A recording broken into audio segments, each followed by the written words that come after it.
Hello YouTube, it's Stephen and welcome to all my awesome copiers and followers and subscribers on YouTube. So today I wanted to do a normal weekly update for you all just to explain how we fared in the market last week in terms of performance and also talk about some of the key news events that happened last week. So as we get going, so if I'm really honest, last week we actually lagged the main indices such as the Nasdaq and the S&P. The Nasdaq was down about 0.25%, and the S&P was still down, but also just slightly below zero at about 0.13. So our portfolio in total was down just under 5%. And a lot of the reason for that was to do with the crypto markets, where we saw a fairly significant downturn. I'll talk about that in a little bit of greater detail in a moment, but it's important to know that Bitcoin went down over 20% and our portfolio is down just under 5% for the week. So we have weathered the storm pretty well. And I'll talk about that in a moment. So, some of the key news events that actually happened this week in the market. So, one of the biggest news events that happened was President Biden announcing that they are they are planning to put in a proposal to increase capital gains tax to 43.3%. Which is actually higher than the highest tax bracket for income tax in the US. So that's very high, and that's for earners over $1 million. Obviously, as you can imagine, some of the people in both the stock market and crypto market are high net individuals, and this obviously scared some people in the market. But it's something that I'm not particularly that worried about. And the main reason why I'm not worried about it is because I think that, first of all, I think sometimes people overestimate the power of the President of the United States. So they are very powerful, but these proposals have to go through a number of different people and have to go through the House and the Senate, etc. It is quite likely that by the time this proposal actually comes to pass, if it comes to pass, that it is going to be a much more watered down version of what it is today, especially as it's something that is so divisive, such as capital gains tax. So it's not something I'd be too worried about. And also we see in other countries with higher capital gains tax, higher income tax as well, this doesn't stop people from investing.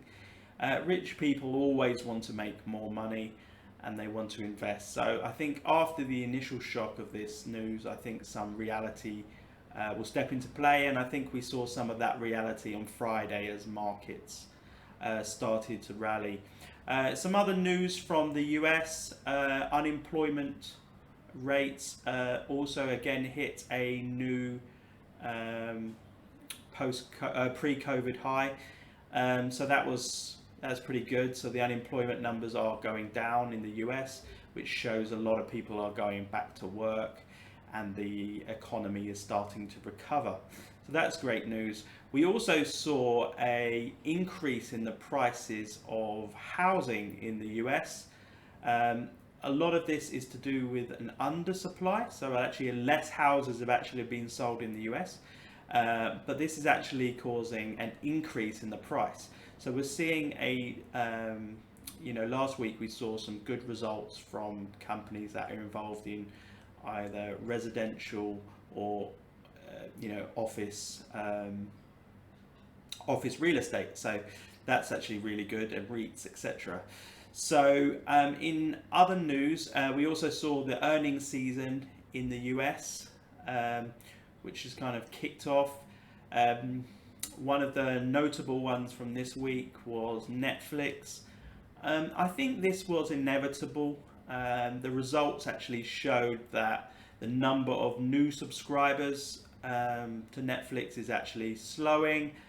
But that's not particularly that surprising considering, you know, many people have been watching Netflix for the last 15 months, and the economies are starting to open up and leisure activities, etc. So, you know, that may drop off for a short while, but, you know, I'm always expecting a company like Netflix to do well because a lot of people like Netflix. And I think another key driver for Netflix moving forward as well will be that there's going to be a lot of new titles and new shows and new films that are going to be uploaded onto there. Some of those have been slowed or delayed due to COVID. So I think once the novelty of everything opening up starts to fade away, I think Netflix will continue to do very well.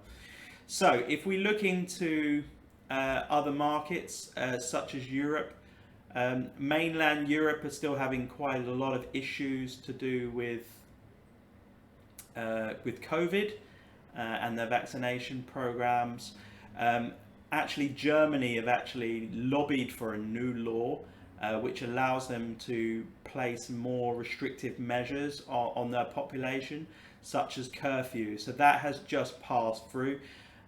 So we'll see how it actually progresses in Germany and how the caseload goes, but they do actually have the ability now to actually put in curfews, you know, for the people.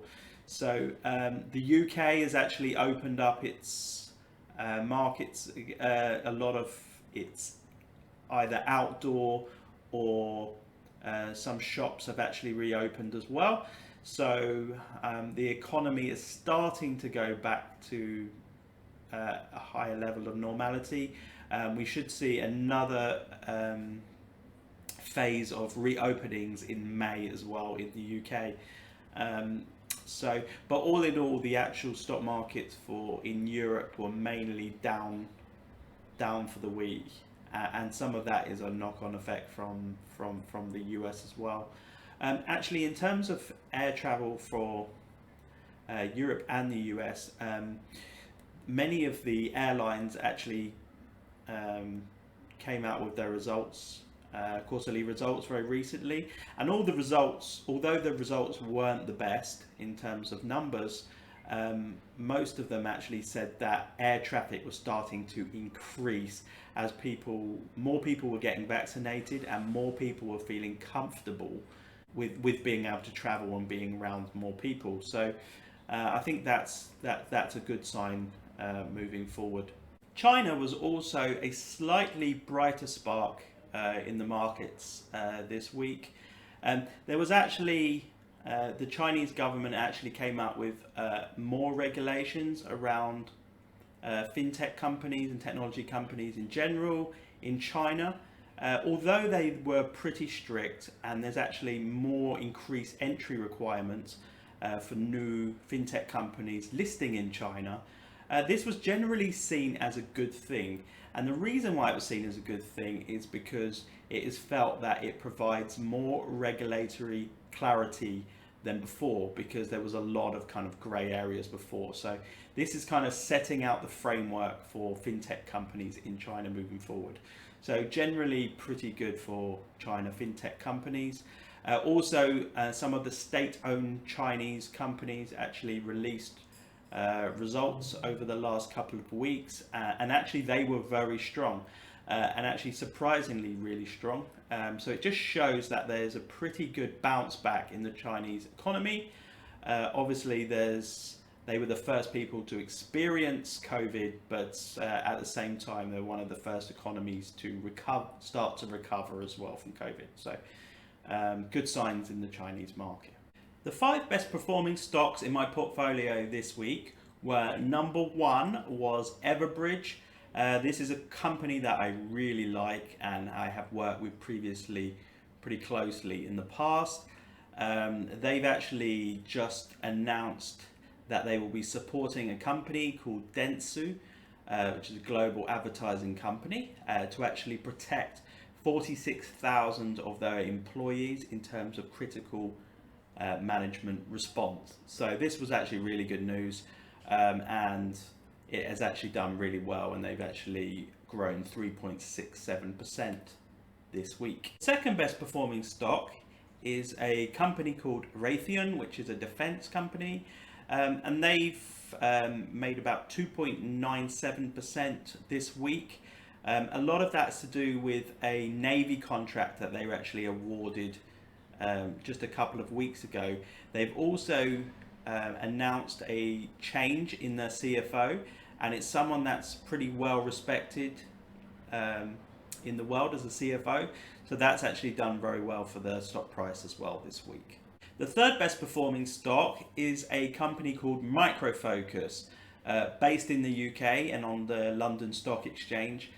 They've done really well for me over the last couple of months, and this has really been a great turnaround story, and I can see them delivering better results as time goes on, as they are starting to get some real traction.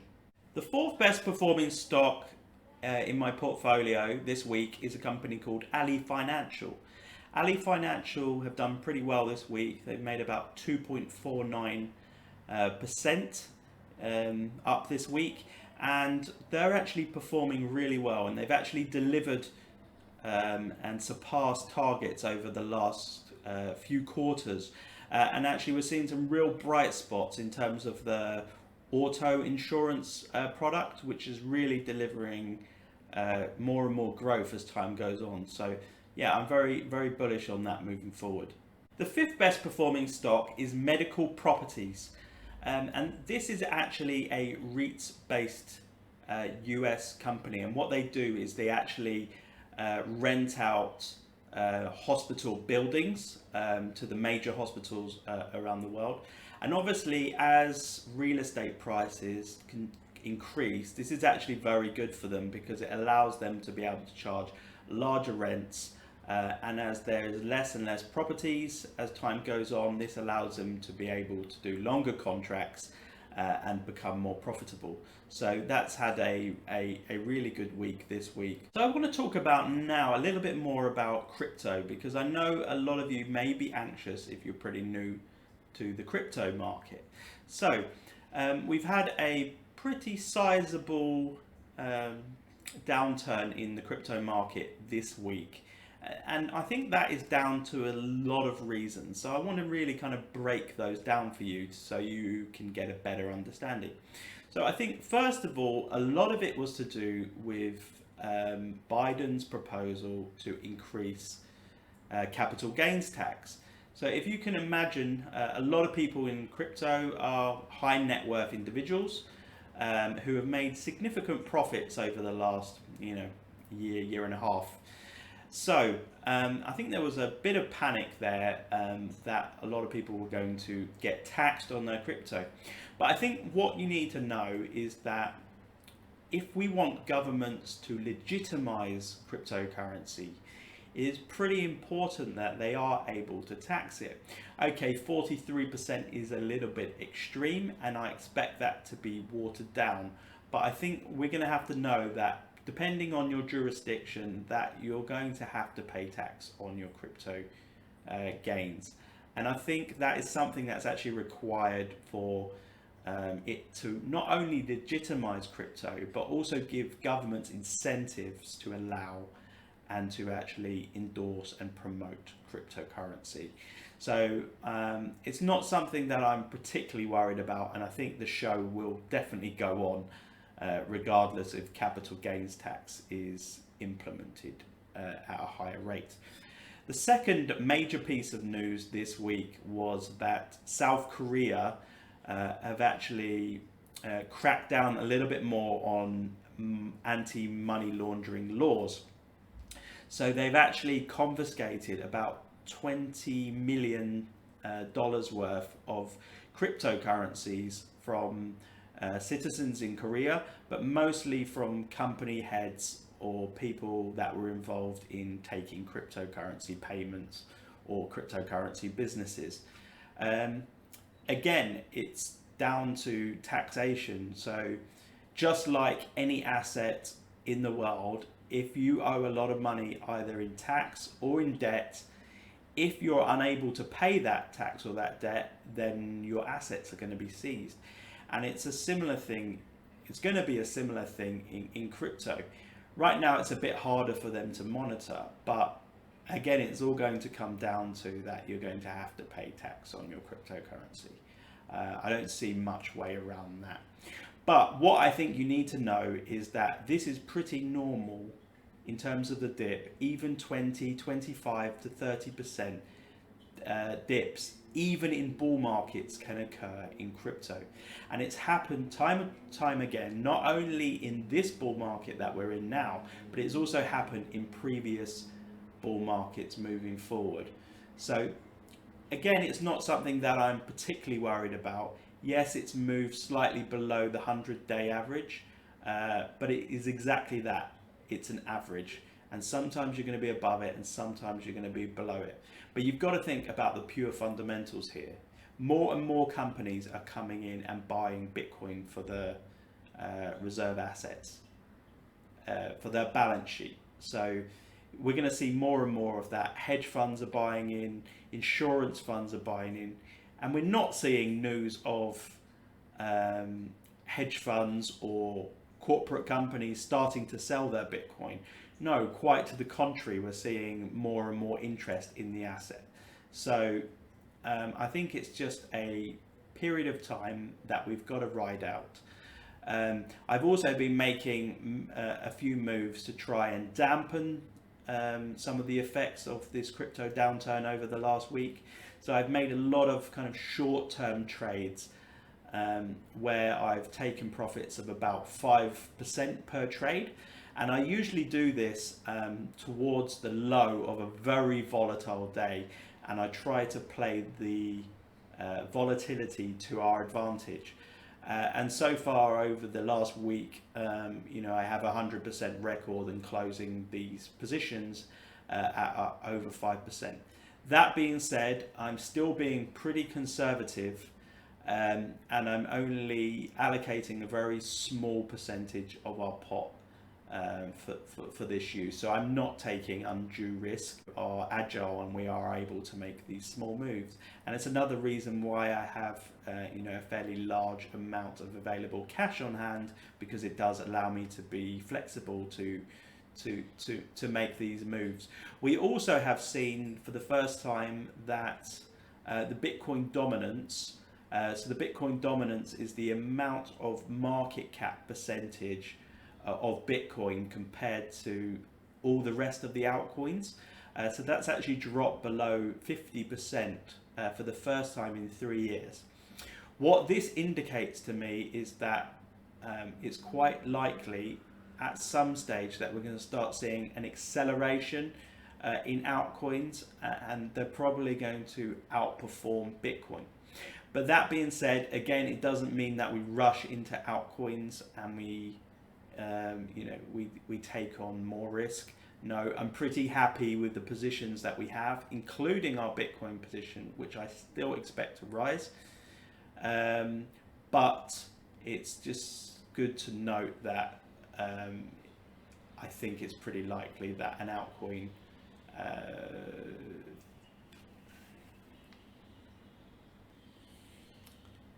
I just think it's pretty likely that an altcoin increase is likely to occur over the coming months, and it's something we have seen at this time of the cycle in previous cycles that we've had. So I'm still very bullish on crypto. I will try to inform you as much as possible and keep you up to date with the latest news. But if we do see some dips in the market, don't panic, and feel free to reach out to me whenever you want to. So that's it from the video for today. I really want to thank you all for listening today. It's been a pleasure to talk with you, and as usual, if you have any questions, please feel free to leave them below. And I try to pride myself on being an approachable person and an approachable investor. So yes, please reach out to me. Thank you very much, and all have a great week ahead.